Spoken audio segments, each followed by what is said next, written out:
You know what? He did a really nice job in the workout. Kid is a very good athlete. Honestly, I was actually more impressed during the time that I got to spend with him this morning watching his tape and getting to know him as a person. I really enjoyed the exchange.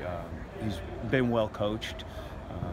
He knows football well, and honestly, it's a testament to the guys in this program, Coach Adazio, Coach Pasqualoni, Coach Reed, the guys that have worked with him. They've done a really good job. You think he can be a good fit with the Patriots? You know what? I'm going to leave that unanswered, but I think he's going to be a good player in the NFL. So. Brendan, what about his confidence? He told us he believes deep down he's the best edge rusher in the draft. Yeah. I'll bet if you talk to any of the edge rushers in the draft, you'd get a similar point. conversation from them, you know?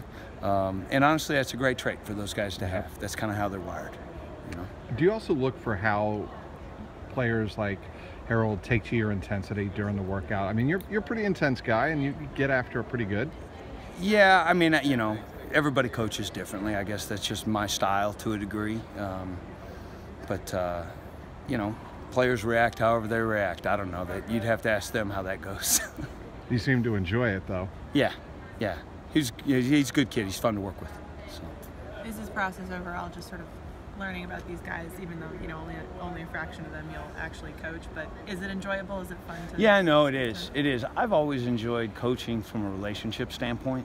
You know, the guys you work with, the guys that you coach, the interaction and being a part of a team. And so, yeah, I love, you know, going around and getting to know those guys. I love coming into buildings and getting to know other coaches, you know, or see guys that I've worked with before that you've developed relationships with over the years. That's all part of it.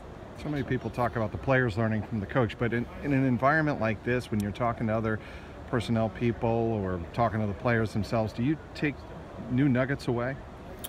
Yeah, I mean, you can learn something from anybody, you know, and you listen to these guys talk about their scheme and what they did, and obviously you pick up things. Wow, you know, that's an interesting adjustment, or that's a good way to play something, or whatever the case may be. Yeah. Great.